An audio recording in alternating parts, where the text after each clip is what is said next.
ইতিহাসে আমরা পড়েছিলাম যে আমার রাসূল পাক সাল্লাল্লাহু আলাইহি ওয়াসাল্লামের বিরুদ্ধে আবু জেহেল, উতবা, সাইবা তারা অনেক জুলুম করেছে, অনেক কষ্ট দিয়েছে সাহাবাদেরকে। আমরা দেখিনি, শুনেছি, পড়েছি।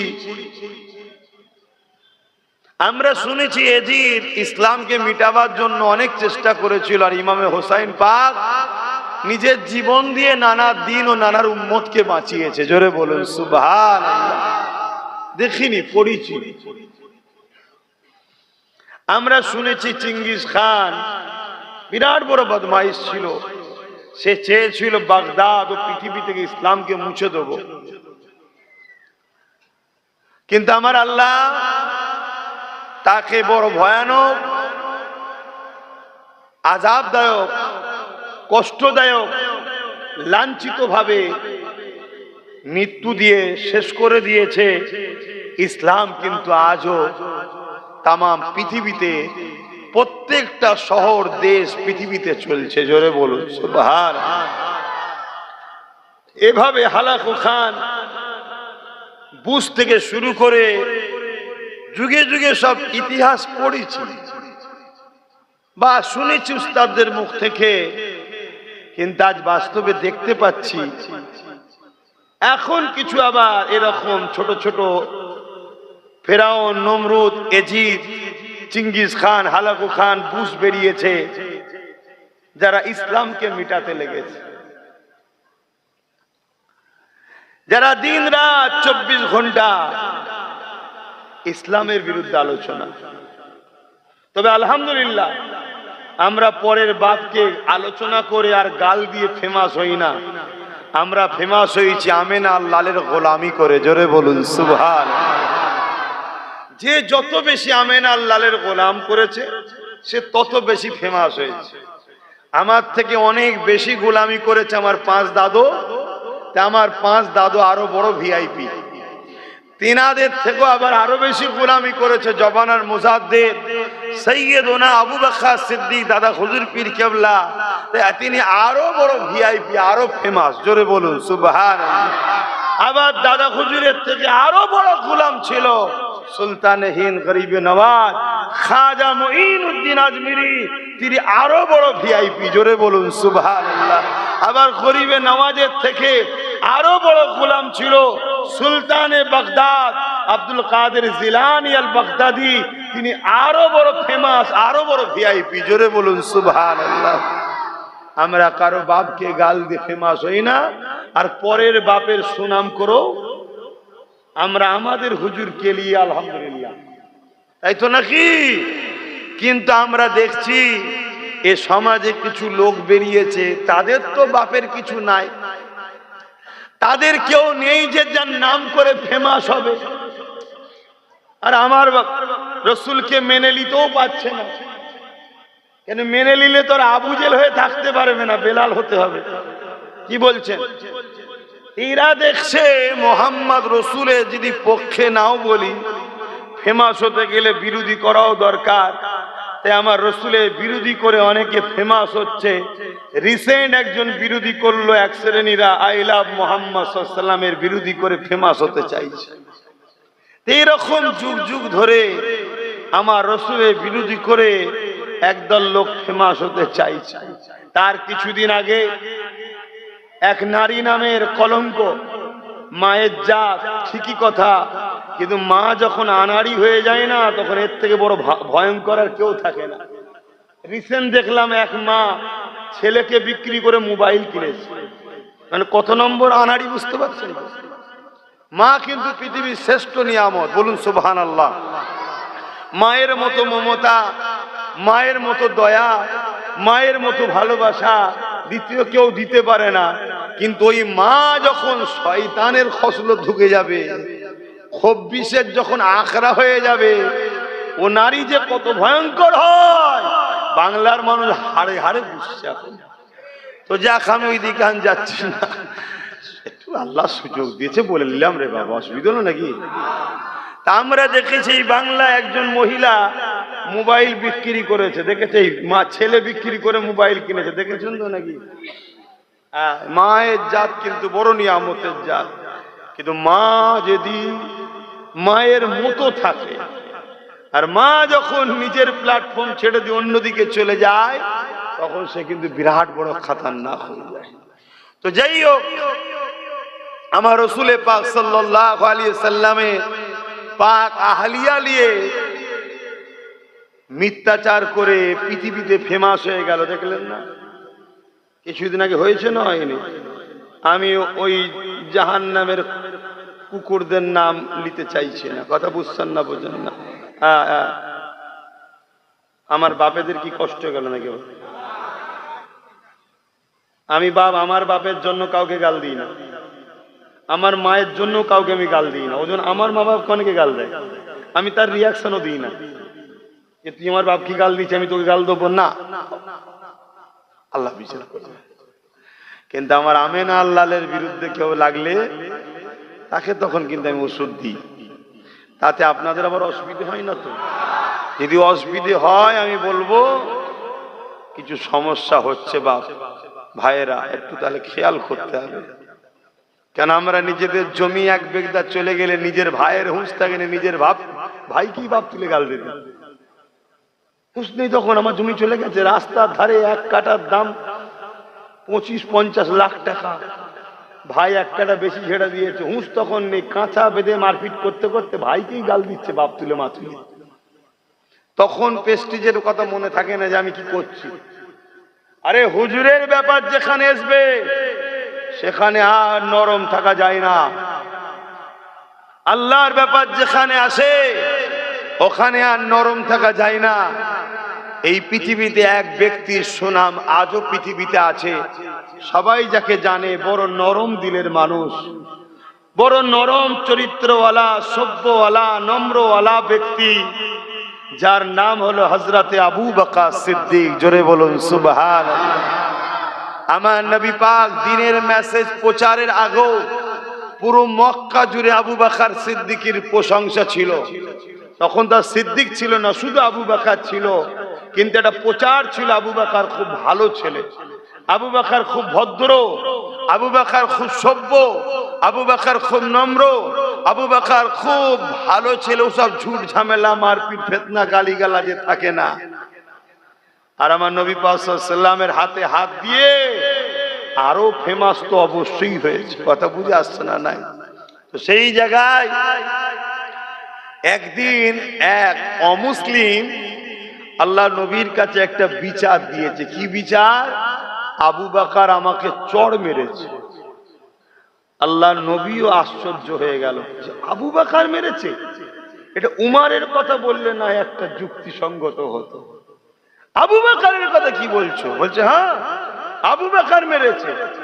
যারা আশপাশে ছিল সাহাবা ভাইরা তারাও অবাক হয়ে গেছে, আবু বকর ঠিক বলছো? হ্যাঁ আবু বকর চড় মেরেছে আমাকে। আল্লাহ নবী আবু বকরকে ডাক দিলেন, কেন এত ভদ্র, এত নরম, এত আদর্শবান, এত নরম লেহজার মানুষ, সে চড় মেরেছে, এটা সবার কাছে একটা আশ্চর্যের বিষয়। আল্লাহ রসুলকে ডেকেছেন, আল্লাহ নবী আবু বকর সিদ্দিককে ডেকেছে, আবু বকর তোমার বিরুদ্ধে অভিযোগ দিচ্ছে তুমি নাকি চড় মেরেছো। হযরত আবু বকর সিদ্দিক বলছে জি হুজুর আমি মেরেছি। আল্লাহ নবী বলছে তুমি মেরেছো? হ্যাঁ হুজুর আমি ওকে চড় মেরেছি। কেন? ও আমার আল্লাহকে গাল দিয়েছে। বলুন সুবহানাল্লাহ। তাহলে যে মানুষটা, যে ব্যক্তিটা সম্বন্ধে শুনে সবাই অবাক হয়ে যাচ্ছে, সেই ব্যক্তিটা সর্ব জায়গায় নরম, সর্ব জায়গায় নরম লেহজা দেখিয়েছে, কিন্তু প্রমাণ করে দিয়েছে আল্লাহ রসুলের ব্যাপারে এলে তখন আর নরম থাকা যায় না। জোরে বলুন সুবহানাল্লাহ। এখানে নরম হওয়াটাও একটা বিপদের সংকেত দেয়। ইমাম মালিক হুজুর বলছে রসুলের ওপরে যদি কোনো আঘাত দেওয়া হয় আর তোমরা যদি চুপ থাকো, ও উম্মতের মরে যাওয়া দরকার, যে উম্মত প্রতিরোধ করবে না। কথা কিছু শুনছেন? জমি চলে গেছে চুপ থাকো, ইসলাম সবর করতে বলেছে। বাড়ি চলে গেছে সবর করো, হাত্তাকে জীবনও যদি চলে যায় ধৈর্য ধরো পরিবারকে বলেছে, সবর করো। সবরকারীকে আল্লাহ বন্ধু বলেছে, জোরে বলুন সুবহানাল্লাহ। কিন্তু হুজুরের ব্যাপার, কোরআনের ব্যাপার, আল্লাহর ব্যাপার, ইসলামের ব্যাপার যখন আসবে, তখন যদি তুমি বলো আচ্ছা সবর করো, ধৈর্য ধরো, এটা যেন একটা মুনাফিকের খসলত লাগে। কথা বুঝে আসছো তো নাকি? সব জায়গায় চুপ থাকা যায় না। হযরত আবু বকর সিদ্দিককে আল্লাহ নবী বললেন, কেন মেরেছো? হুজুর আমার আল্লাহকে গাল দিয়েছে। আল্লাহ নবী বলছে, তুমি আল্লাহকে গাল দিলে কেন? তুমি তোমার যাক পারছো করছো, আমার আল্লাহকে গাল দিলে কেন? তখন সে বলছে, না হুজুর আমি আল্লাহকে গাল দিইনি, মিথ্যা কথা বলছে। হযরত আবু বকর সিদ্দিক বলছে, না হুজুর আমি না হয় ওকে কেন মারবো, আমার আল্লাহকে গাল দিয়েছে। আল্লাহ নবী বলছে, এ তো বলছে আবু বকর তো বলছে গাল দিয়েছে। ওই ইহুদি বেঈমান ও তো বড় চালাক, ও জিজ্ঞেস করছে, হুজুর আমি যে গাল দিচ্ছি আবু বকরকে সাক্ষী দিতে বলেন। সাক্ষী তো কেউ ছিল না, দুজনই ছিল। হযরত আবু বকর সিদ্দিক আল্লাহ নবী বললেন, সাক্ষী কই? হযরত আবু বকর সিদ্দিক মাথায় হাত খুললেন, বললেন, হুজুর আমার সাক্ষী নেই, আর আমি আবু বকর সত্য বলছি, এর সব থেকে উত্তম আপনি ভালো জানেন, জোরে বলুন সুবহানাল্লাহ। কিন্তু বিচারের আসনে যিনি বসে থাকে তিনি তো তাকে তো তথ্য প্রমাণ সমান দিতে হবে না, না হয় মেসেজ খারাপ যাবে। আল্লাহ নবী বললে, আবু বকর সবই বুঝছি কিন্তু প্রমাণ তো লাগবে, তুমি যে গাল দিয়েছিল বলছো প্রমাণ লাগবে। হযরত আবু বকর সিদ্দিক চুপ করে গেলেন, হুজুর আমার কাছে প্রমাণ নেই। আল্লাহ জিবরাইলকে পাঠিয়ে দিলেন। হযরত জিবরাইল চলে আসলেন, এসে আল্লাহ নবীকে সালাম দিলেন। সালাম দিয়ে বলতে লাগলেন, ইয়া রাসূলুল্লাহ হাবিবাল্লাহ, আবু বকর যেটা বলছে সত্য বলছে, ও আল্লাহকে গালি দিয়েছে, এই জন্য আবু বকর ওকে মেরেছে। এর সাক্ষী আল্লাহ খোদ নিজে আবু বকরের পক্ষে।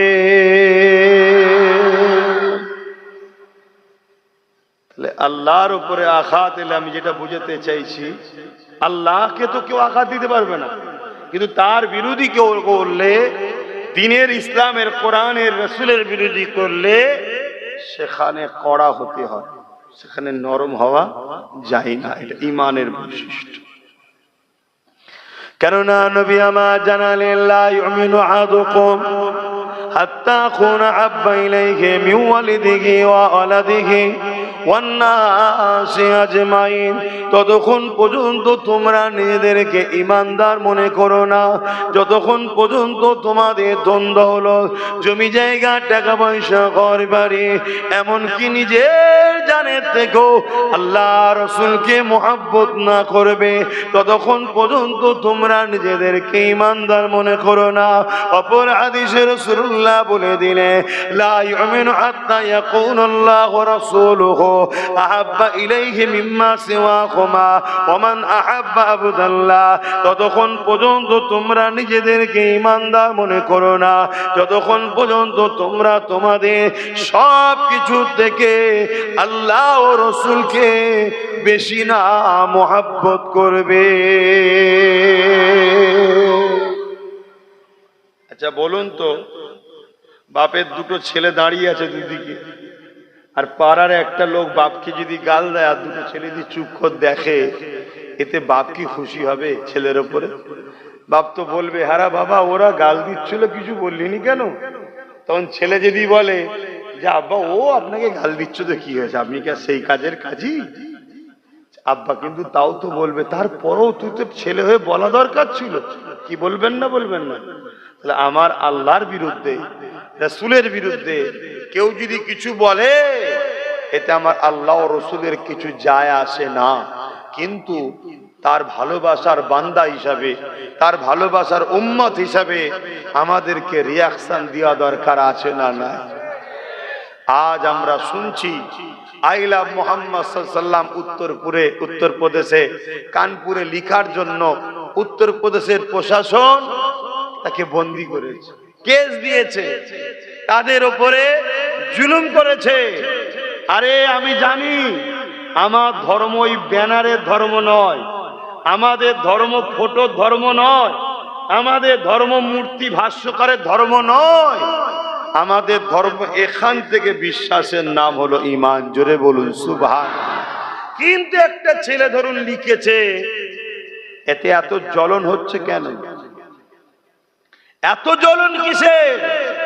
তুমি যতই চেষ্টা করো ব্যানারে লেখা বন্ধ করবে, আমাদের দিল থেকে আল্লাহ রসুলের প্রেমকে মুছতে পারে না, আর কিয়ামত পর্যন্ত পারবে না। জোরে বলুন সুবহানাল্লাহ। এটা নতুন নয়, যুগে যুগে হয়েছে। আল্লাহ নবীর সাহাবাদের উপরে মক্কার আবু জিল উতবা সাহেবার অত্যাচার করেছে, সেই ধারাবাহিক ভাবে আজকে দিনও যারা জালিম স্বৈরাচারী রয়েছে, তারাও মুহাম্মদ রসুলকে যারা ভালোবাসে তাদের উপরে জুলুম অত্যাচার করতে লেগেছে। এর কারণ একটা, আল্লাহ নবী আমাদেরকে অন্যায়ের বিরুদ্ধে লড়তে বলেছে, ন্যায়ের পক্ষে থাকতে বলেছে।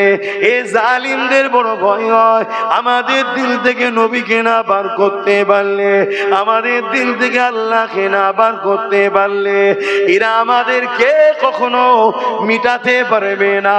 এই জন্য এরা বারবার চেষ্টা করে। এ যুবকেরা ইতিহাসের পাতা সাক্ষী দেয়, আল্লাহ নবীর সাহাবে হযরতে খুবাইব রাদিয়াল্লাহু তাআলা তিনাকে এমন করে খ্রিস্টান রাজারা বন্দী করে নিয়ে গিয়ে তিনার সাথে করে হযরতে খুবাইব হুজুরের সামনে এক এক করে কতল করে শহীদ করে দিয়েছে। আর হযরতে খুবাইবকে বারবার বলতে লেগেছে, এ খুবাইব, আল্লাহকে ছেড়ে দাও, মুহাম্মদ রাসূলকে ছেড়ে দাও, নাই তোমাকে শহীদ করে দেওয়া হবে। হযরতে খুবাইব হুজুর সাথী ভাইদের শহীদ করার দৃশ্য দেখে হুজুর আমার কেঁদেছে, কিন্তু জবান দিয়ে একটাই কথা বলেছে, এ জালিমরা যতই জুলুমের স্টিম রোলার চালাস না কেন, মুহাম্মদ রাসূলকে যে একবার দিল দিয়ে দিয়েছে, তার দিল থেকে কখনো আল্লাহ ও নবীকে বার করতে পারবে না। আরো জোরে বলুন সুবহানাল্লাহ।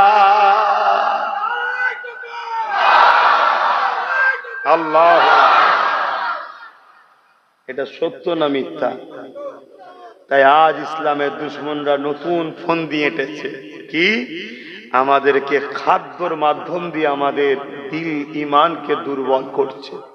খাদ্যের মাধ্যম দিয়ে হারাম খাদ্য আমাদেরকে খাওয়ানো হচ্ছে, বিভিন্ন অ্যাঙ্গেলে বিভিন্ন ভাবে আমাদেরকে হারাম খাদ্য খাইয়ে দেওয়া হচ্ছে। এখন এই বিষয়গুলো আমার জাতিকে সজাগ করানো দরকার আছে না? কিন্তু সজাগ যখনই করতে যাব, আমার সঙ্গে টক্কর হয়ে যাচ্ছে জালিম শাসকদের। কেন আজকের দিনে বুকে হাত দিয়ে বলুন, আমার দেশে কেন্দ্রে যে সরকার আছে সে ইসলামের পক্ষে না বিরুদ্ধে? এটা সত্য না মিথ্যা? তাহলে আজ যখন আমি তারা কিভাবে আমাদেরকে মিটাতে চাইছে, আমাদের যুব সমাজ, আমাদের বুনেদের ঘরে আমাদেরকে কিভাবে অ্যাটাক করছে, কোন পথ দিয়ে তারা আমাদেরকে দুর্বল বানাচ্ছে, এটা যখনই বলতে যাব তাহলে তাদের সঙ্গে আমার টক্কর হবে। কিন্তু এই টক্করে যদি আমার কওমের লোকই আমাকে ভুল বোঝে, কওমের লোকই যদি আমায় খারাপ বোঝে, তাহলে দুঃখ রাখবো কোথায়?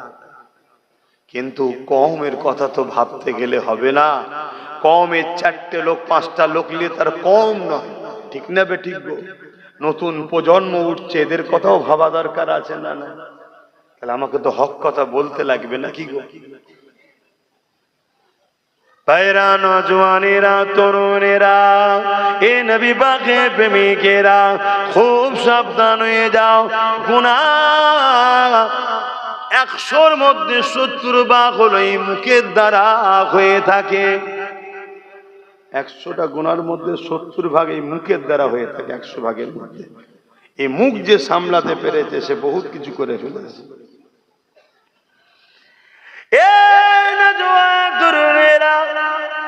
যেখানে সেখানে যা পাবেন নিয়েই মুখে তুলে দেবেন না, যেখানে সেখানে যা স্লোগান পাবেন দিয়ে ফেলবেন না।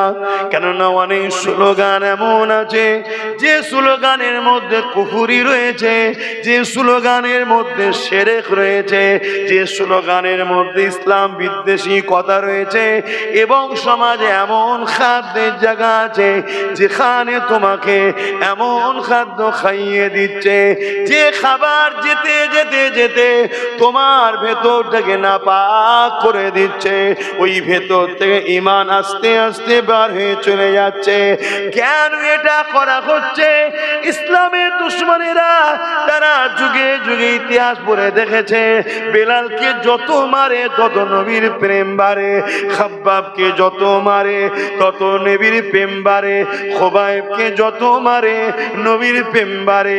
শুধু এটা নয়, একজন ইসলামের মহিলা যার নাম হলো সুমাইয়া আম্মা জান, একজন মহিলা হওয়ার পরও ওই মক্কার বাজারেতে হযরত সুমাইয়াকে অর্ধ উলঙ্গ করে বেহুশি করে দিয়ে বলে, সুমাইয়া রে আল্লাহকে ছেড়ে দে, নবীকে ছেড়ে দে। আম্মা সুমাইয়া একজন মহিলা হওয়ার পরও ঈমানের পাওয়ার দেখো। এক কথাই বলতে লেগেছে, এ জালিম আবু জেহেল উতবা সেইবারে যত জুলুম করিস না কেন, আমার হৃদয় থেকে আল্লাহ ও নবীকে বার করতে পারবি না।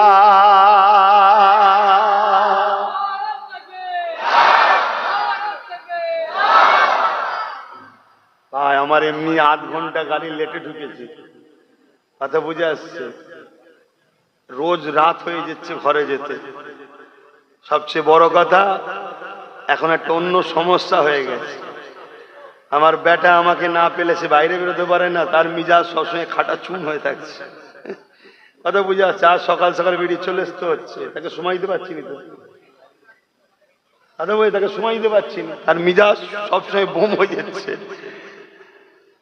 একেও তো টুলে ঘোরাতে হবে। আর আমাদের পরিবারের মেয়েরা তো বাইরে বেরোয় না, কথা বুঝে আসছে তো নাকি? এখানে অনেক মা বোন আছে আমার জানা নাই, এই গ্রামের অনেক মা বোন যায়, আমার আম্মাকে কখনো দেখেছে কি আমি জানি না, কথা বুঝে আসছে। সরে আসেন, সরে আসেন, চেপে চেপে আসেন, চেপে চেপে আসেন। জায়গাটা বড় ছোট, এই জায়গায় আমি অনেকবার জলসায় এসেছি। মনে হয় ওখানে স্টেজ হয়েছিল তখন এসেছি, এখানে স্টেজেও এসেছি, সব জায়গায়।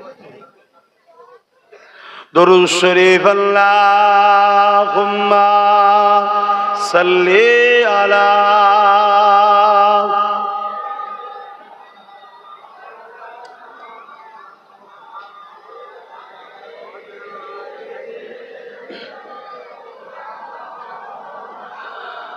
रातें भी मदीने की, बातें भी मदीने की, रातें भी मदीने की, बातें भी मदीने की, जीने में ये जीना है, क्या बात है जीने की।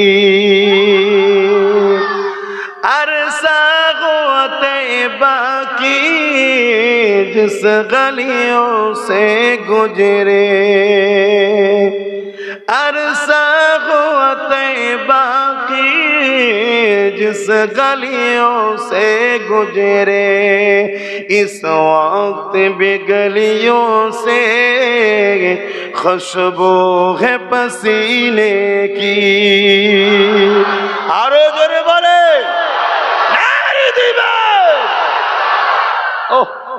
আমার নবী কবে মক্কা মদিনার যেসব গলি দিয়ে ঘুরেছে, আজও সেই গলি দিয়ে গেলে আমার নবীর পাসিনার খুশবু পাওয়া যায়। জোরে বলেছে। আমি গল্প বলছি না, আমি গল্প বলছি না। আজকে যাদের শরীর থেকে মাফ করবেন, ভাষা আমার একটু খারাপ, আমি লোকটাই খারাপ তো, তবে আমি আবার বলছি, আমার মা বাপের জন্য লড়াই করিনি আমি। হ্যাঁ, আপনারা সব জানেন আমার অভাবকে গাল দেয়, ঠিক তো নাকি? এমন কাঁচা কাঁচা গাল দেয় যে কোনো ভাষাই বলার নয়। আর যখন যারা গাল দেয় তখন আমার মা কাবা তওয়াব করে, তখন মাকে গাল খেতে হয়। শুধু একটাই কারণ, আমি হকের পক্ষে কথা বলছি। তাই আল্লাহর বান্দাদেরকে বাঁচাবার, নবীর উম্মতদের বাঁচাবার, পাশাপাশি অন্য ধর্মের হলো গরিবদের বাঁচাবার, ইনসাফের কথা, মানবতার কথা, ন্যায়ের কথা, সত্যের কথা, ক্ষুধার্ত মানুষকে খানা দিবার কথা বলি বলে আজ আমাকে গাল খেতে হচ্ছে। অসুবিধা নেই, শুনছেন তো? জবানের বিচার আল্লাহ করবে, কিন্তু আমি কখনো কারো হয়ে প্রতিবাদ করি না। আমি যেটা বলতে চাইছি, কিন্তু আমার হুজুরের হয়ে আমি প্রতিবাদ করি, তাতে একটু ভাষা একটু করাও হয়, কি হয় না? হয় না? আবার কিছু এখন বেরিয়েছে বাবা, তাদের আবার বড় প্রেস্টিজে লাগে। তারা বলে এত ভাষার একটু মার্জনা রাখা দরকার। ভাষার মার্জনার কথা খুব মনে পড়ছে। শোনেন, হযরত ওমর ফারুক রাদিয়াল্লাহু তাআলা বদরের লড়াইয়ের পর মদিনা শরীফে বসে আছে, আর এইদিকে মক্কা থেকে এক দুশমনে রাসূল, তার বাচ্চা বন্দী ছিল, দেখতে যাওয়ার বাহানায় অর্থ হুজুরকে শহীদ করতেই যাচ্ছিল, অত বড় তো যাচ্ছে না, মদিনায় এসে হাজির হয়েছে। হযরত ওমর ফারুক দেখতে পেয়ে গেছে। হযরত ওমর ফারুক বলছে, ধর কুকুরটাকে ধর। কি বলছে? ধর কুকুরটাকে ধর। গিয়ে তার সব সমেত ধরেছে, ধরে বলছে, তুই এখানে কি করতে এসেছিস? শুনছেন না? শুনেন, আরে হুজুরের বেলাতে যে আঘাত দেয় সে তো চতুষ্পদ জন্তুর থেকেও নিকৃষ্ট। একটা সোরকে কখনো আপন আপন করে কথা বলতে হয় নাকি? তো সোরের থেকেও নিকৃষ্ট যে আমার হুজুরের ব্যাপারে আঘাত দেয়। এটা মাথার মধ্যে ঢুকিয়ে নাও।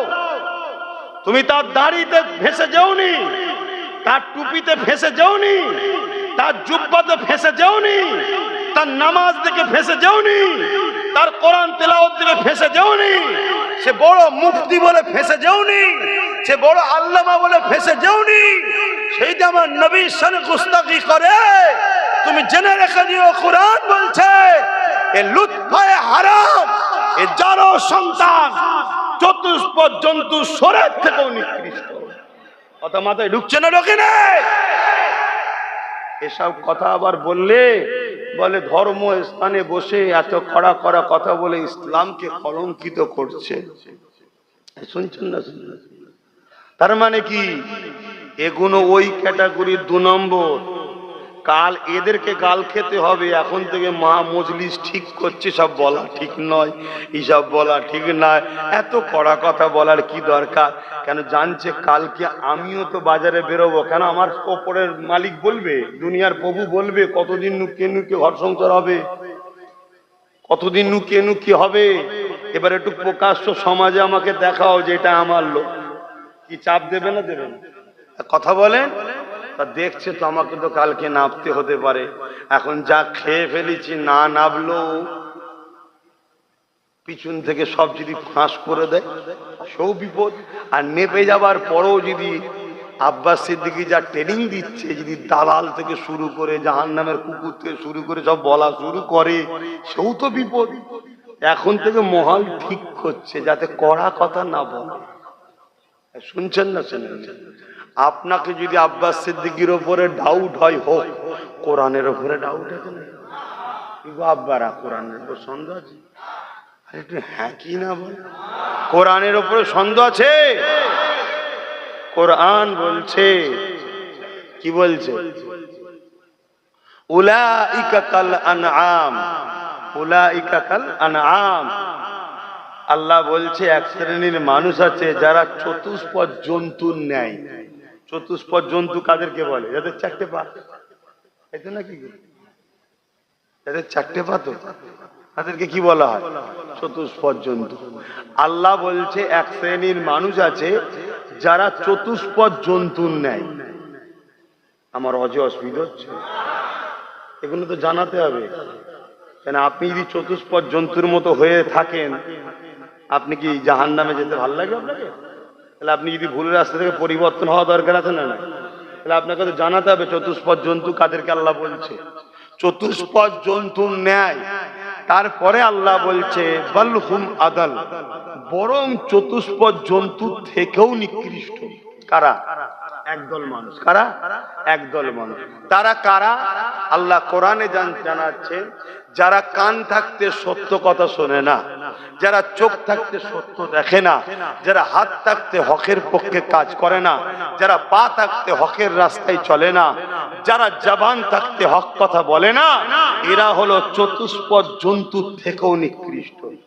এই আমার দাদু বলছে, জবানার মুজাদ্দিদ বলছে, আমার আব্বা বলেছে নাকি, সংস্রষ্টা আল্লাহ বলছে। প্রেস্টিজে লাগছে কি গো? বলবেন? প্রেস্টিজে লাগছে? তোমাদের এই পাশে কিছু দূরে মধ্যম গ্রামে আমার তিলক তোমার বোনটাকে ভুলে গেছো নাকি? সে হতে পারে অন্য ধর্মের মেয়ে, মায়ের জাত, তার উপরে যেভাবে হসপিটালে অত্যাচার করা হয়েছে, বলো যারা এই অত্যাচার করেছে এদের ঘরে চতুষ্পদ জানোয়ারের থেকে নিকৃষ্ট বলাটা কি ভাষা খারাপ হবে? জোরে বলো। এইটাই তো কথা। আর যে এই পৃথিবীতে রেপকে রুকেছে, সেই মোহাম্মদ রসুলের উপরে যে আঘাত দেয়, তাকে কি বলা যাবে? কথা মাথায় শুনছেন না লোকে? শরিয়তকে বোঝো। আমরা নিজেরা পাড়ায় মামাসি তুলে, বাপ তুলে, গোষ্ঠী তুলে গাল দিই নিজেদের স্বার্থে। ওটা অন্যায়, ওটা হারাম। তখন মনে থাকে না যে আমরা কি করছি। কথা বুঝছেন না? বোঝেন না? যারা এখন আমার বিরুদ্ধে কথা বলছে, একটা সময় ক্যাসেট খুললে দেখা যাবে এমন এমন ভাষা মাইকে বসে বলেছে, যে কোনো বাপ বেটা একসাথে বসে শুনলে একে অপরের মুখে দেখে মুখে লজ্জা ঘুরিয়ে দেবে। আচ্ছা, আমি কি বলেছি? আমি বলেছি আমার হুজুরে যারা বিরোধী করবে তারা মানবরূপী পশু, তারা জাহান্নামের কুকুর। কোরআনের ভাষায় তারা নুতফায়ে হারাম, অবৈধ সন্তান। আল্লাহ বলছে কোরআনে, আল্লাহ কোরআনে বলছে। তাহলে আমার কথা তো নয়, মুখটা তো আমার। এটা বলতে সমস্যা কোথায়? চলে আসেন, আমি যে কথা বলছিলাম, কোন কথা বলতে গিয়ে দিক চলে গেলাম? হ্যাঁ, কোন কথা বলছিলাম? হ্যাঁ, তুমি কিছু বলবে? বাপেরা, নজওয়ানেরা, আমার রাসূলুল্লাহর কথা বলছিলাম। কবে আমার নবী মদিনার অলিগলি দিয়ে ঘুরেছে, মক্কার অলিগলি দিয়ে ঘুরেছে, কি আজ আপনারা শুনছেন? সেই নবী পাকে শরীরের পাসিনা খুশবু আজ মক্কা মদিনার অলিগলিতে পাওয়া যায়। এটাই বলছিলাম। বলতে গিয়ে বলছিলাম কি, যারা আমার নবীর উপরে আঘাত দেয় একটু কড়া আমার কথা হয় বলেছিলাম, তারপরে ঘুরে গেছিলাম, আপনারা ভুলে গেছে। যারা আমার নবীর বিরোধী করে, আই লাভ মোহাম্মদ রসুল লিখাতে যাদের অ্যালার্জি হয়, ওদেরকে যদি বলা হয় ভাই তুই একবার কাছে আয়, কারো যদি জেন ধরা রুগী থাকে ওকে নিয়ে যদি একবার শুকানো হয়, এমন গন্ধ বেরোচ্ছে জেন বাবারে মারে বলে পালাবে। এরা আবার আমার নবীর বিরোধী করে। আছে কথা বলেন, ভুল বললাম? আচ্ছা, আপনারা যদি আমার নবীর হন, আপনাদের খুশি হওয়া দরকার যে আমার হুজুরের পক্ষে বলছে। এবার সবার ভাষা ভাব মিষ্টি হয়। ছোটবেলায় হয়তো আমার মা মধু খাওয়াইনি, তাই হয়নি। অনেকে বলে সবসময় মিজাজ, সবসময় ঝগড়া করলাম ভাব আব্বাস সিদ্দিক। আচ্ছা, আমি কি আমার জন্য ঝগড়া করছি? তাহলে কেন অ্যালার্জি হয় আমার উপরে?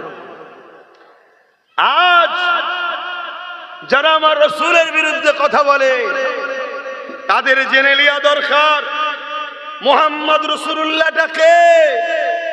একদিন হুজুরের শরীরটা রাত্রিরে একটু অসুস্থ লাগছে, হুজুর একটা পাত্রে ইস্তেঞ্জা মুবারক করলেন। ইস্তেঞ্জা, হ্যাঁ বলেন ইস্তেঞ্জা, প্রত্যেকে মুখ খুলে বলেন ইস্তেঞ্জা। যদি কেউ ইস্তেঞ্জাকে মুবারক বলতো, প্রেস্টিজে লাগিয়ে ইস্তেঞ্জা মুবারক বলবো, জানতে হবে কোন বক্তা জাহান্নামের কুকুর হয়ে গেছে। শুনছেন তো নাকি? আবার অনেকে বলে ও যেন কে জান্নাতে কি জাহান্নাম ও সব জেনে গেছে। আলহামদুলিল্লাহ, আল্লাহ ইলম দিয়েছে, কেন জানবো না? কোরআন হাদিসে আছে না না যে আল্লাহ ও রসুলের বিরুদ্ধে সে কোথায়? জান্নাতে তো। জোরে বলে, যে আল্লাহ ও রসুলের বিরুদ্ধে সে কোথায় যাবে? জোরে বলেন। বাবা, তোমরাও জেনে গেছো? ওই কপাল ফাটা মৌলী সাহেবরা বুঝতে পারছে না। তাহলে জানতে হবে এরা অন্য কিছুতে চলছে।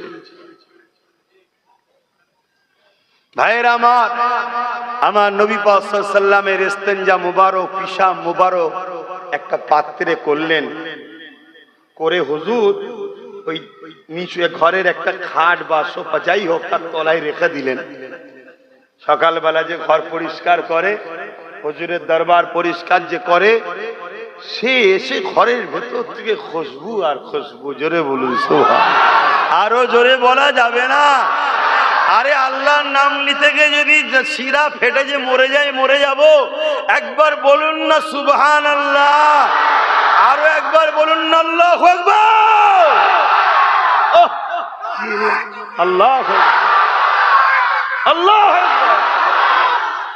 কে তৈরি করেছে? আমার আল্লাহ তো তৈরি করেছে। তার বন্ধুকে আমরা মাটির রসে তৈরি, আমাদের গা দিয়ে কি হয় আর বলে কাজ নেই। রাসূল পাক সাল্লাল্লাহু আলাইহি ওয়াসাল্লাম হলেন নূরে মুজাসসাম। জোরে বলুন সুবহান। আমার নবী পাক সাল্লাল্লাহু আলাইহি ওয়াসাল্লাম এমন করে জিজ্ঞেস করছে, খাদেম যে এসেছে সে তো খুশবুতে দিবানা, দিবানা হয়ে গেছে, কোথা থেকে খুশবু? খেয়াল করে করে করে করে পাত্রের কাছে গিয়ে দেখছি খুশবু পাত্র থেকে বেরোচ্ছে, পানি রয়েছে, দিবানা হয়ে যে পান করে নিয়েছে। কথা বুঝে আসছে? পান করে নিয়েছে। আল্লাহ নবী এমন সময় এসে এসে জিজ্ঞেস করছে, হ্যাঁ গা, এই যে একটা পাত্রে ইয়ে ছিল সেটা কোথায় ফেললে? কোথায় ফেললে? বলছে হুজুর ওটা কি ছিল? বলছে বাবা কাল একটু শরীরটা খারাপ লাগছিল, তো ওই পাত্রেতে ইস্তেঞ্জা করেছিলাম। তখনও ভাবছি ইন্না লিল্লাহ, আমি কি করে ফেললাম। হুজুর এখন যদি আমায় বকে কি হবে না হবে। তো হুজুর সেটা আমি নিরাপদ জায়গায়, আল্লাহ নবী বলছে বাবা যেখানে ফেলবে যেন কারো পা না লাগে, একটু দেখে শুনে ফেলো। শুনছেন কি বলছে? তখন সাহাবী খুশি হয়েছে, শান্ত হয়েছে যে হুজুর এমন জায়গায় ফেলেছি, এমন জায়গায় রেখেছি কেউ বেয়াদবি করতে পারবে না। কোথা ফেলেছো বাবা? হুজুর খুশবুর চোটে পান করে ফেলেছি। বলুন সুবহানাল্লাহ।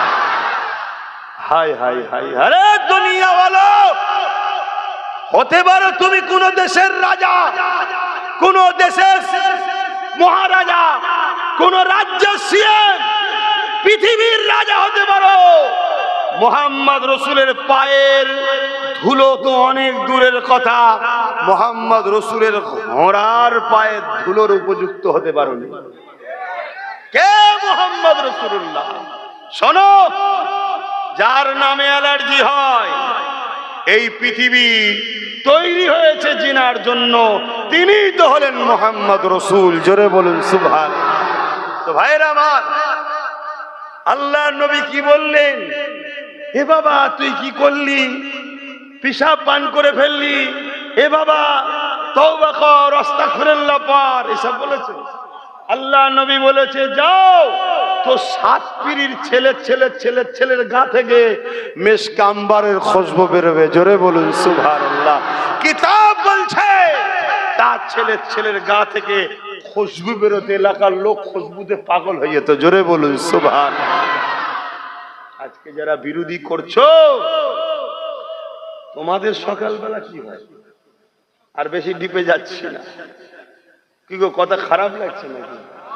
হ্যাঁ, মসজিদ গুলোই যখন আমরা যাই ভোরবেলায়, বাপ রে বাপ, ব্রেনের ঝাঁঝে চোটে সব যা থাকবে মশলা বেরিয়ে যাবে। যাও, হ্যাঁ, খুব সাবধান।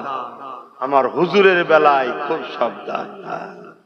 সেই নবী পাকের শরীরের খুশবু আজও মক্কা মদিনার গলিতে পাওয়া যায়। জোরে বলুন সুবহান। रातें भी मदीने की, बातें भी मदीने की, जीने में जीना है, क्या बात है जीने की। अरसा तैबा की जिस गलियों से गुजरे, अरसा तैबा की जिस गलियों से गुजरे इस वक्त भी गलियों से खुशबू है पसीने की। আমার নবী পাকের পাক আলিয়া আমাদের আম্মা জান উম্মে সালামা তিনি এমন করে একদিন দুপুরের সময় প্রচন্ড গরমের সময়ে আল্লাহ নবী দুপুরে একটু কাইলোলা করছে, শুয়ে রয়েছে, একদিক থেকে আর একদিকে কট ফিরেছে, কাত হয়েছে। আম্মা জান একটা পাত্র নিয়ে এসে আমার নবী পাকের শরীর থেকে যে ঘাম বেরোচ্ছে, পাসিনা বেরোচ্ছে, ওই পাসিনা গুলোকে এইভাবে হাতে করে টেনে টেনে ওই পাত্রে নিতে লেগেছে। আল্লাহ নবী বললেন, কি করছেন আপনি? ওই সময় আমার নবী পাকে বকে ওই পাক আলিয়া বলতে লেগেছে, ইয়া রাসূলুল্লাহ হাবিবাল্লাহ, গরিবের ঘরে ছেলেরা যখন কোনো বিবাহতে যায়, বিয়েতে যায়, তাদের আতর কেনার, খুশবু কেনার অর্থ থাকে না। ইয়া রাসূলুল্লাহ হাবিবাল্লাহ, আপনার এই পাসিনা পাত্রে করে ভরে তাদেরকে দিই। এটা যখন তারা মেয়েকে কোনো অনুষ্ঠানে যায়, সবাই বলতে লাগে, এ খুশবু তোমরা পেলে কোথা থেকে? আরো জোরে বলুন সুবহান। কি গো, কারো মাথায় ঢুকছে না তো যে হুজুরের ঘামের কথা শুনে আমি কি করব? কথা ঢুকছে না কারো মাথায়? যদি ঢোকে জানতে হবে তোমার মাথায় ইবলিশ ঢুকেছে, এজন্য এটা কুড়ে কুড়ে খাচ্ছে। এখানে নবী পাকের ঘামের তারিফ শুধু হচ্ছে না, এখানে আল্লাহর পাওয়ারের কথা আলোচনা হচ্ছে। কেন নবীকে এই শানটা বানিয়েছে কে? এই ক্ষমতাটা তাহলে কার? নবীর না আল্লাহ? হ্যাঁ, এ দুনিয়ায় সবার গা দিয়ে পাসিনা বেরোয়, আজীব জায়গা। মানুষ কত কি ইস্তেমাল করছে, যত ইস্তেমাল করছে তত ফেঁসেও যাচ্ছে অনেকে, আবার কি দুদিন পরে সেটাও কাজ হচ্ছে না। কিন্তু আমার নবী পাক সাল্লাল্লাহু আলাইহি ওয়াসাল্লাম কুরবান যান, তেনার শরীরের পাসিনা থেকে এত খুশবু বেরোতো।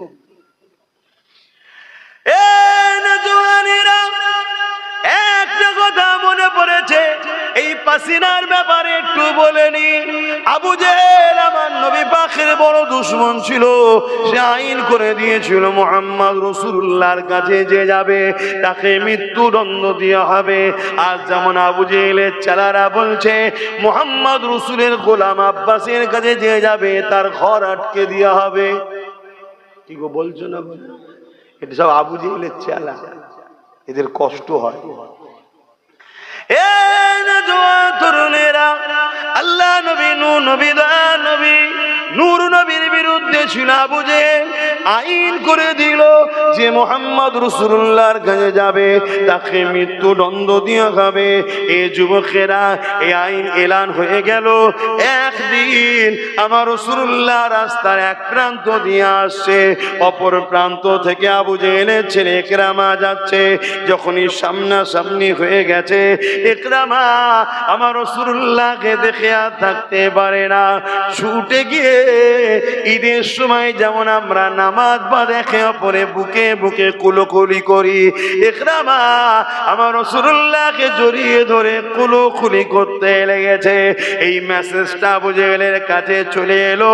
আবু জেহেল রাগান্বিত হয়ে গেল। আবু জেহেল ঘোষণা করে দিল, সরদারের ছেলে প্রকাশ্য সবার সামনে মৃত্যুদণ্ড দেওয়াটা একটা কেমন লাগছে, কিন্তু আইন সবার জন্য সমান। ইকরামাকে জঙ্গলে গিয়ে বেঁধে দাও হাতে পায়ে দড়ি দিয়ে, যাতে বনের হিংস্র পশুরা ইকরামাকে ছিঁড়ে ছিঁড়ে খেয়ে নেয়। কথা মতো কাজ হয়ে গেল। ইকরামাকে জঙ্গলে নিয়ে যে বেঁধে দেওয়া হলো। ইকরামাকে বেঁধে দিয়ে সবাই চলে এলো। এদিক থেকে জঙ্গলের ভেতর দিয়ে বিভিন্ন হিংস্র পশুরা আসতে লেগেছে, একের পর এক চতুর্দিক দিয়ে আসতে লেগেছে। এ যুবকেরা কিন্তু ইকরামা অবাক হয়ে দেখে পশুগুলো আসে, কিন্তু কাছে আসে না, দূর থেকে দাঁড়িয়ে দাঁড়িয়ে সবাই ইকরামার মুখের দিকে তাকিয়ে থাকে। আরে নবীর গোলাম 1450-1500 বছর পর নবীর কথা বলার জন্য যদি এতগুলো মানুষ আমার মুখের দিকে তাকিয়ে থাকতে পারে, যে ইকরামা নবীকে জড়িয়ে ধরেছে তার মুখের দিকে তো কায়নাত তাকিয়ে থাকবে। কি থাকবে না থাকবে? আমার দিকে তাকিয়ে থাকেন। আমার থেকে আপনাদেরকে দেখতে অনেক সুন্দর, আমার দিকে তাও তাকিয়ে আছে কেন না? হুজুরের কথা বলছে। এই তাকানোটা আমার কৃতিত্ব নয়, হুজুরের বলছি তাই। এই ঠিক বলছি তো না? এখানে এমনও ছেলে বসে আছে যারা জলসাতেই বসেন, কথা বুঝে আসছে না? তাও দেখো মুখের দিয়েছে, কি জন্যে? হুজুরের কথা বলছি। তাহলে সম্মানটা কার জন্য? জোরে বলুন, হুজুরের জন্য। কার জন্য? হুজুরের জন্য। আর হুজুরকে যে যত ভালোবাসবে তার সম্মান আল্লাহ তত বাড়িয়ে দেবে। বলুন সুবহানাল্লাহ। ভাইরা আমার, ইকরামা দেখছো সব এসে গোল করে ঘিরে বসে আছে, আমার মুখের দিকে তাকিয়ে কেউ খাচ্ছে না। এই নওজওয়ানেরা, ইকরামা তার জবানে আরবি ভাষাতে এমন করে বলতে লেগেছে, খাচ্ছ না কেন তোমরা? আমাকে আগে আসো, আমার মতো হতভাগ্য আর কে আছে? আমি মুহাম্মদ রাসূলুল্লাহকে একটু জড়িয়ে ধরেছিলাম বলে আমার বাবা মাকে মৃত্যুদণ্ড দিয়েছে। ইকরামা তখন কিন্তু কলেমা পড়েনি, মন দিয়ে শুনবে। ইকরামা তখন ইসলাম আনেনি, ঈমান আনেনি, কলেমা পড়েনি। তখন সে বাপের দলেতেই ছিল, শুধু একটা কাজ করেছিল, আমার নবীর সুন্দর চেহারা দেখে, অদ্দুহাকে দেখে, চেহারায় অদ্দুহা, চেহারায় আনোয়ারকে দেখে থাকতে না পেরে জড়িয়ে ধরে ফেলেছিল। এই যুবকেরা ওই সময় ইকরামা বলতে লেগেছে, তোমরা কেন আমাকে খাচ্ছ না? গিয়েছি আমাকে খেয়ে না। ওই সময় সে ওই পশুদের মধ্যে থেকে জঙ্গলের এক হিংস্র পশু সবার পিঠ ঠেলে আগিয়ে এসে বলে, তার ভাষাটাও মানুষের মতো বার করতে লেগেছে, আরবিতে বেরোতে লেগেছে, ইকরামা অবশ্যই খেয়ে নিতাম তোমাকে, কিন্তু তোমাকে খেতে আমরা পারবো না। মানুষের গোশত বড় সুস্বাদু লাগে, আমাদের খেয়ে নিতা, কিন্তু তোমাকে খেতে পারবো না। এই জন্যে পারবো না, কেননা তোমার শরীর থেকে আখরি নবীর খুশবু বেরোচ্ছে। আরো জোরে বলুন সুবহান। এ যুবকেরা, বাপেরা, মায়েরা, ইকরামা ঈমান আনেনে, ইসলাম কবুল করেনে, হুজুরকে শুধু জড়িয়ে ধরেছে, হুজুরের পক্ষে ছিল না। তাতে যদি জঙ্গলের অবেলা হিংস্র পশুদের হৃদয়ে আল্লাহ যদি ইকরামাকে খাওয়া হারাম করে দেয়, খাবি না, আমার বন্ধুকে জড়িয়ে ধরেছে, এবং সেই অবালা পশুর জবান দিয়েও আল্লাহ মানুষের ন্যায় কথা বার করাচ্ছে, পারে না? পারে না? আমরা তো ঘরে টিয়া পুষলে সে আমাদের মতো কথা বলে, কি মহান স্রষ্টার ক্ষমতা আছে না নাই? সেই ইকরামা কলেমা না থাকা অবস্থা তো রাসূলকে যদি মহব্বতের সাথে জড়িয়ে নেওয়ার দরুন তার যদি জঙ্গলে হিংস্র পশুরা খাই না বলে, আমি আব্বাস সিদ্দিকী আপনাদের জিজ্ঞাসা করি, যদি আমাদের দিলে সচ্চা নবীর প্রেম ও মহব্বত আদব থাকে, কিয়ামতের দিন আল্লাহ জাহান্নামকেও বলে দেবে, এদের দিলে আমার হাবিব আছে, এদেরকে পোড়াবি না। জোরে বলুন সুবহান। আরো জোরে বলুন ইনশাআল্লাহ। হতে পারে না? কিন্তু সচ্চা মহব্বত কাকে বলে? যে মাদ্রাসা ভাঙবে তার সাথে দল করা। আমি তো মুসলমান পড়ছি, আবার এই কথা বলার জন্য অনেকের আবার পেস্টিজে লেগে গেছে। একটা প্রচার হচ্ছে না চারিদিকে, তোমাদের এলাকায় প্রচার হয়েছে কি জানি না, একটা ছোট্ট ভিডিও ক্লিপ কেটে প্রচার হচ্ছে না? আমার অনেক ভিডিও প্রচার হচ্ছে, কোনটা 20 সেকেন্ড, কোনটা 30 সেকেন্ড, কোনটা 40 সেকেন্ড। ভাই, যারা এই মোবাইল এ যে যারা রয়েছে এরা সব ভালো জানে, কোন জায়গা থেকে না, কোন জায়গা থেকে হ্যাঁ, কোন জায়গা থেকে বলো, কোন জায়গা থেকে করো, কোন জায়গা থেকে এই অক্ষর নিয়ে জুড়ে একটা সেন্টেন্স করা যায় না যায় না? আজকে টেকনোলজির সময় করা যায় না যায় না? হ্যাঁ, তারপরে নতুন এখন আবার একটা অ্যাপ বেরিয়ে গেছে, ও তো সব করতে পারে। ও তো মহিলাকে পুরুষ বানিয়ে দিচ্ছে, পুরুষকে মহিলাও বানিয়ে দিচ্ছে, সব হচ্ছে আখেরি জামানা। মোমেনের বৈশিষ্ট্য কি? মোমেন কখনো শোনা কথাতে বিশ্বাস করবে না, ভেরিফাই না করে, যদি সেটা তার ইজ্জতের উপর আঘাত হয়। কথা মাথায় শুনছে? কিন্তু একটা ভিডিও সমাজে চলছে খুব, কি ভিডিও? আব্বাস সিদ্দিকী বলেছে টিএমসি কে ভোট দেয়া নাকি হারাম। আপনারা শুনেছেন? এই শুনেছেন তো নাকি?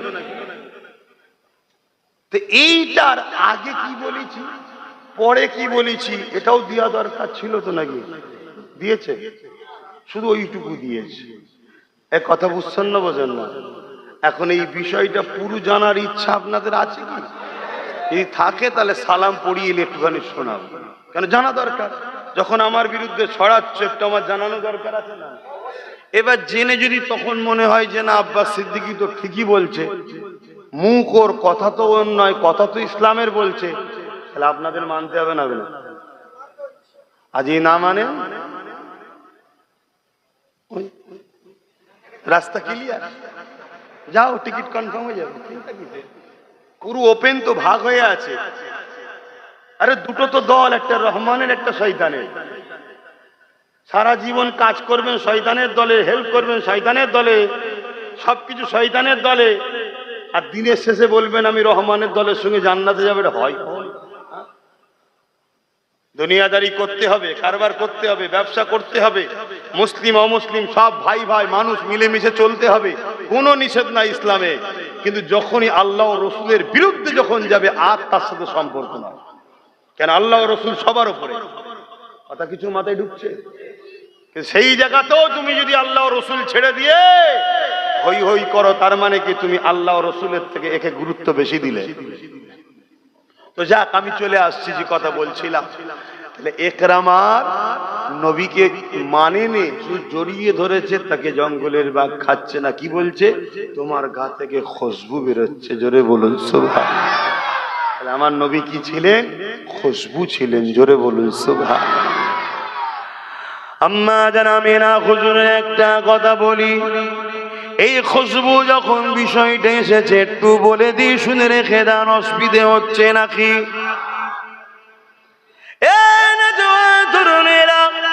আম্মা জান হযরত আমিনা রাদিয়াল্লাহু তাআলা আনহা তিনি এমন করে বলতে লেগেছে, আব্দুল্লাহ হুজুরের সঙ্গে যখন আমার বিবাহটা হয়ে গেল, প্রথম রাত হলো বাসর রাত, আমি আব্দুল্লাহ হুজুরের সঙ্গে বাসর রাত তিনি এক জায়গায় হলাম। আব্দুল্লাহ পেশিনা থেকে নূরে মুহাম্মদ রাসূলুল্লাহ আমার পবিত্র রহিমে চলে এলো। যখন আব্দুল্লাহ শরীর থেকে, পেশিনা থেকে নূরে মুহাম্মদ রাসূলুল্লাহ যখন আমার রহিমে চলে এলো, ওই রাত থেকে আমি আমিনা আমার শরীর থেকে একটা খুশবু বেরোতে শুরু হয়ে যায়। যতদিন যায় খুশবু বাড়ে, যত রাত যায় খুশবু বাড়ে। একদিন এমন করে হযরতে আব্দুল্লাহ ব্যবসার জন্য চলে গেল, আল্লাহর হাওয়ালায় ইন্তেকাল হয়ে চলে গেল। আমি আমিনা ঘরের মধ্যে রয়েছি, আমার শরীরে খুশবু চারিদিকে ছড়াতে পুরো মক্কা জমিনে এই খুশবুর চর্চা শুরু হয়ে গেল। সবার মুখে মুখে একটাই কথা, আমিনা শরীরে এই খুশবু আমিনা মাখে কোথায়, এই খুশবু আমিনা পায় কোথায়, এই আতর আমিনা পায় কোথায়? মক্কা জমিনে খুশবু তো পাওয়া যায় না। এই খবর রাসূলুল্লাহ দাদা যান হযরত আব্দুল মুতালিবের কানে চলে এলো। রাসূলুল্লাহ দাদা ছিলেন মক্কার প্রেসিডেন্ট, মক্কা সম্রাট ছিল, মক্কার সুলতান ছিল। রাসূলুল্লাহ দাদার কানে যখন চলে এসেছে, রাসূলুল্লাহ রসুল্লাহর দাদাও তখন কথাটাকে গুরুত্ব দিল, খেয়াল করে তিনিও বলতে লেগেছে, আমি একজন সম্রাট হিসাবে, সুলতান হিসাবে পৃথিবীর বিভিন্ন সম্রাট সুলতানের সঙ্গে মিটিং এ যায়, কিন্তু আমি কখনো এই খুশবু পাই না। কোন দেশে এত ভিআইপি লোকেরা খুশবু ব্যবহার করে, এই খুশবু কারো শরীর থেকে আমি আব্দুল্লাহ এমন করে আব্দুল মুতালিবও পাই না। এই খুশবু আমার পুত্র বধূ পাই কোথায়? এই জন্য রাসূলুল্লাহ দাদি জানের কাছে কি অবজেকশন দিল যে আমাদের পুত্র বধূ আব্দুল্লাহর পরিবার সেই খুশবু কোথা থেকে মাখে।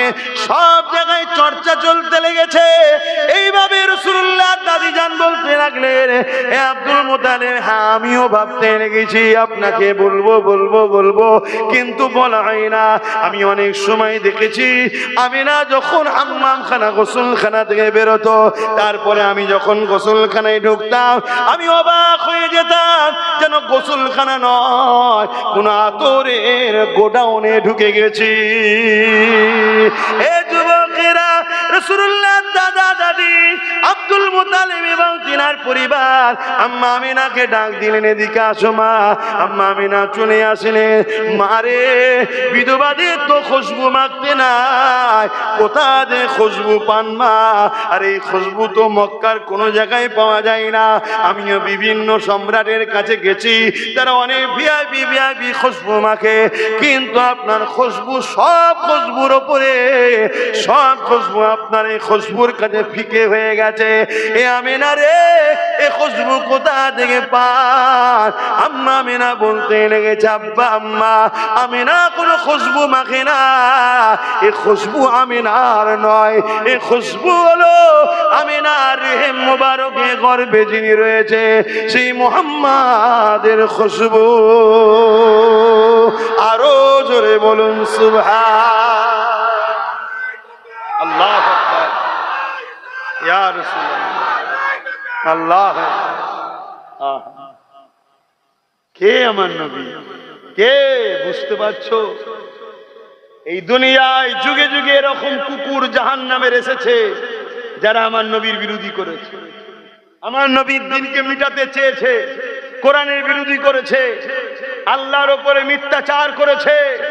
যেমন কদিন আগে তোমাদের উত্তর 24 পরগনা দত্তপুকুর ভাটপাড়ার এক মানবরূপী পশু জাহান্নামের কুকুরের আবির্ভাব হয়েছে, যে বলছে ইসলামে নাকি রেপ করা পাপ না, অথচ জানে না ওদেরই দলের অনেক নেতারা রেপ কেসের আসামি হয়ে বসে আছে। শুনছেন তো নাকি? ওদেরই দলের যেখানে ক্ষমতা চলছে সেই মণিপুরে বড় বড় তার মধ্যযুগীয় কাজ কারবার হচ্ছে। এসসি এসটি দলিত অসহায় গরিব নিচু বর্ণের মহিলাগুলোকে উলঙ্গ করে ঘোরাচ্ছে এই বিজেপি শাসিত রাজ্যে। এই মানবরূপী পশুগুলো তাদের বিরুদ্ধে বলে না কেন? এদের রাজনীতি করার কোনো ভাষা নাই। এরা জনগণকে যা বলেছিল সব মিথ্যা হয়েছে। বিজেপি যেদিন থেকে দেশে এসছে দেশটা ধ্বংস হয়েছে। বিজেপি যা ওয়াদা করেছে সব ফ্রড হয়েছে, সব মিথ্যা হয়েছে, সব চিটিংবাজি হয়েছে। হাতটাকে মোদি একটা ইন্টারন্যাশনাল মিথ্যুক কার্যা প্রমাণ হয়েছে, হয় না হয়নি? জোরে বলো। এরা দেখছে তো রাজনীতির কোন আইন নেই, তাই ধর্মে আঘাত দাও, মাইন্ডটাকে মানুষের ভোলাও, আমাদের দুর্নীতির কথা মানুষ যেন ভুলে যায়। শুনছেন না? শোনেন? কিন্তু বড় দুঃখের বিষয়, এরকম মানবরূপী পশুকে হয় পাগলা গারোতে না জেলে থাকা দরকার ছিল, কিন্তু জেলে আছে কি? জোরে বলুন, আছে? নাই। জেলে থাকবে কে? আপনার গ্রামে মদের দোকান কেউ দেবে, আর আপনার গ্রামে একজন যে বলবে মুসলিম মহল্লায় মদের দোকান দিচ্ছে, এটা আমার ইসলামে খাওয়া হারাম, এটাকে বন্ধ করো। এই যে বন্ধ করতে বলবে সে জেলে যাবে কেন? আমার রাজ্যে মাতাল সরকার বসে আছে।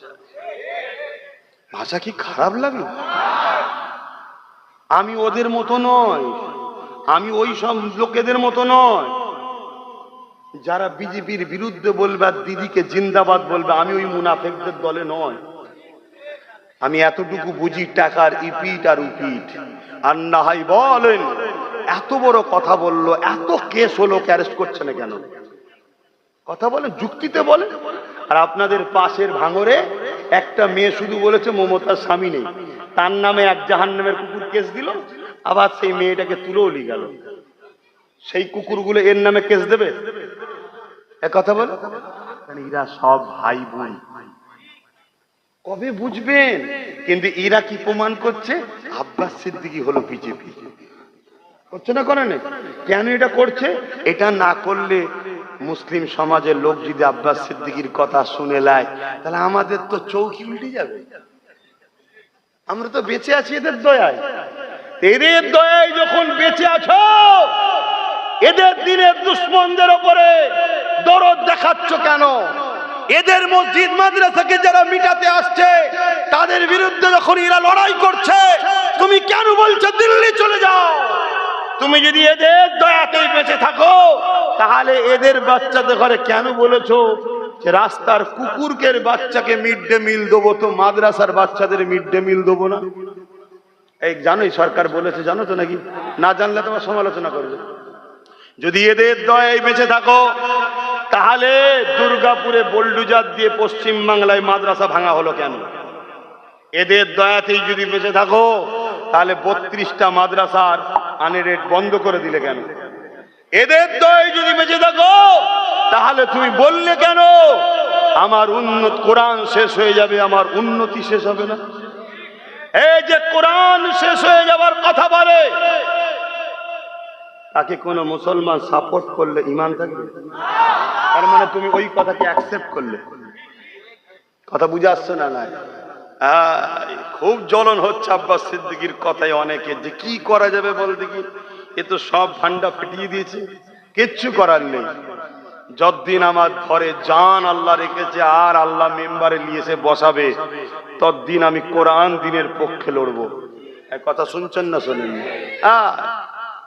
যদি বলো যে না, তুমি কোরআন দিনের জন্য লড়ছো না, তাহলে আমি তোমাকেই তো অফার দিচ্ছি। তুমি তওবা কি করবি? তুই কমসে কম বল যে আমার এগুলো বলা ভুল হয়েছে, তাহলে আমি তোর বিরুদ্ধে বলা বন্ধ করে দেবো। কথা বুঝছেন না, বোঝেন না? তাহলে তোর বিরুদ্ধে বলা বন্ধ করে দেবো। আর আমি একজন নাগরিক হিসাবে আমার একটা ভোট আছে, রাজনীতি আছে। কথা বুঝে আসছে না? নাই, আমার ভাই একটা দল করে, এই ভাই হিসেবে তার সাথ দেবো না? দেবো না। কিন্তু আমার ভাইও যদি অন্যায় করে, তখন তার সাথ দেওয়া যাবে না। না, যাবে না। তখন তার বিরুদ্ধে আমাকে বলতে হবে, তবে তাকে বুঝাবো পরিবর্তন হয়।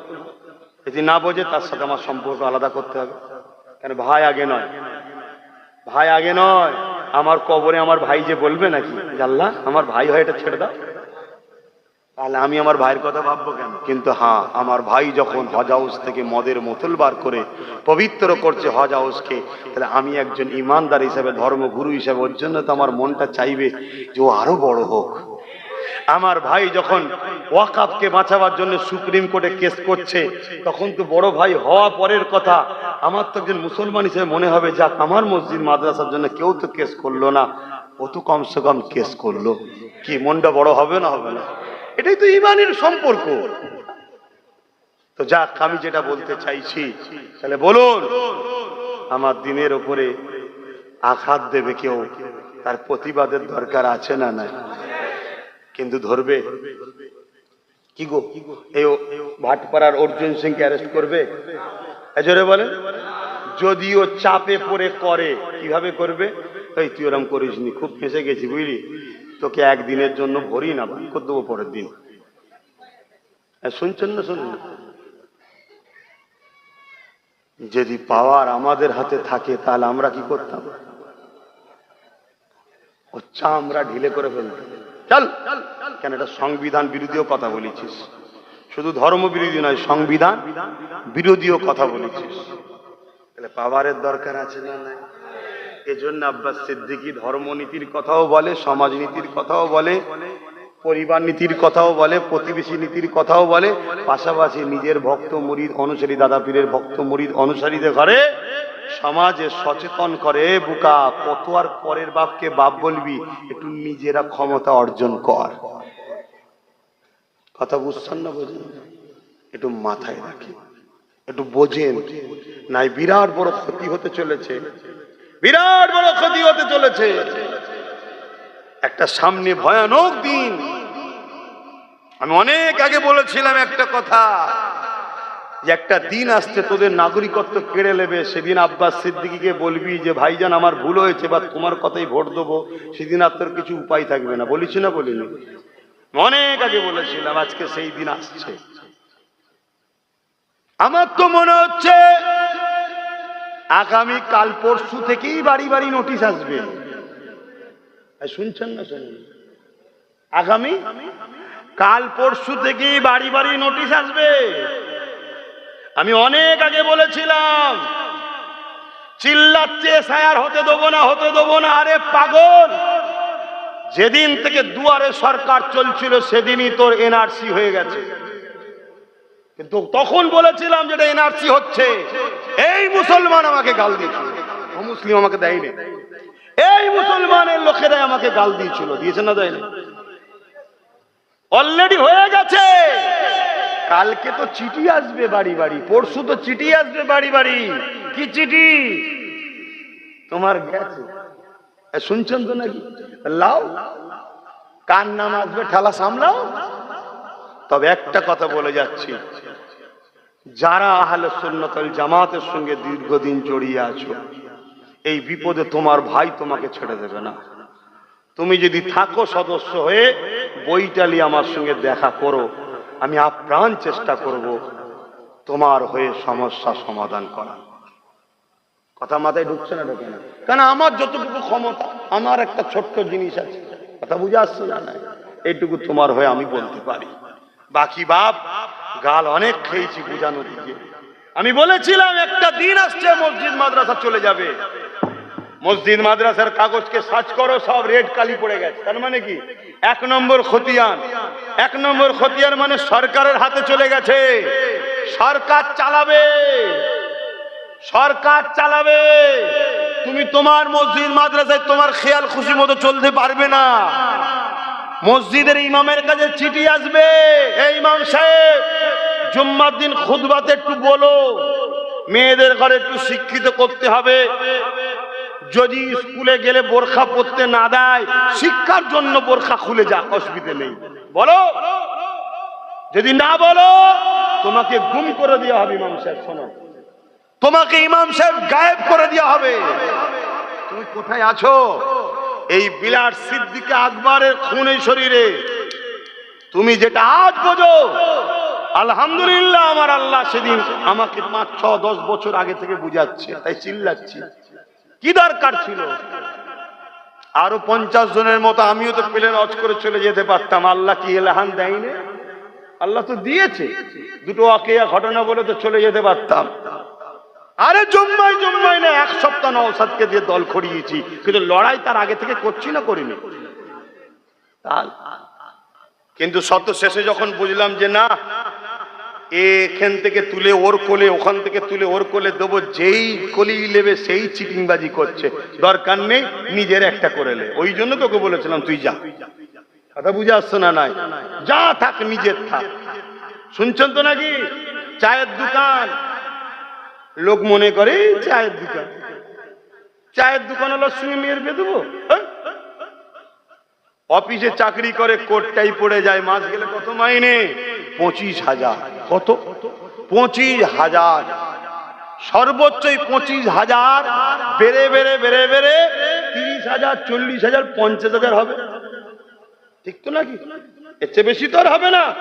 কিন্তু এই চাওয়ালা একটা ঘুমটি থেকে কারবার বিজনেস করতে করতে করতে আরো 5টা করে দেবে।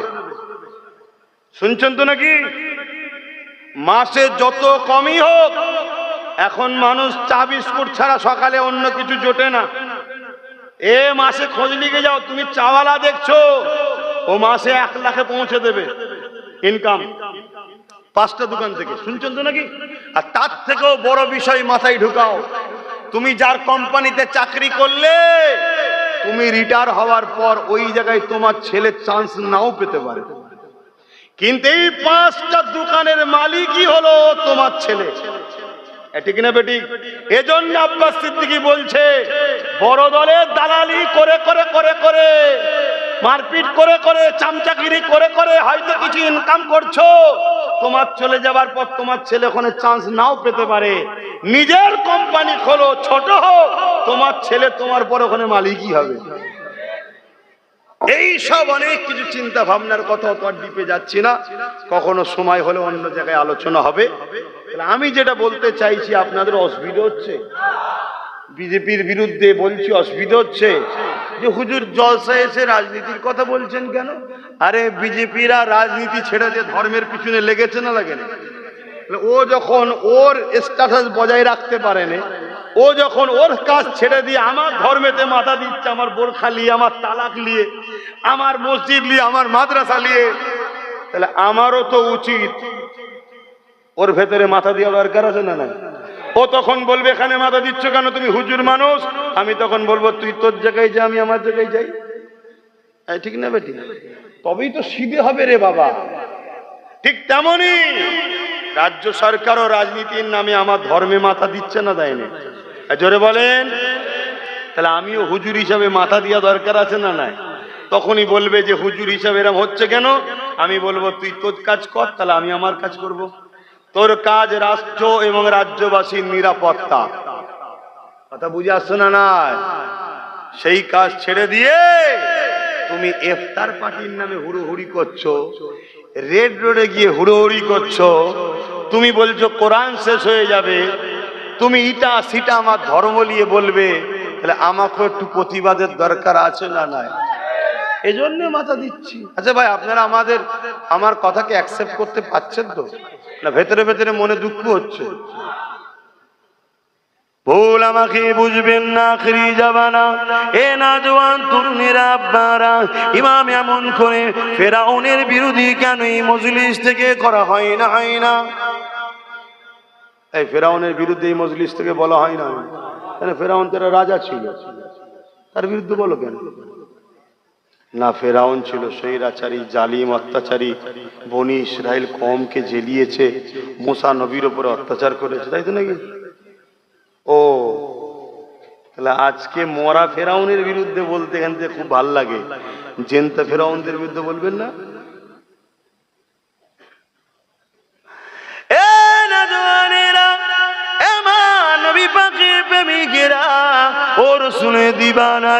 মন্দির শুনে রেখে দান, জেনে রেখে দান, এই দুনিয়াতে একটা পরীক্ষা জায়গা।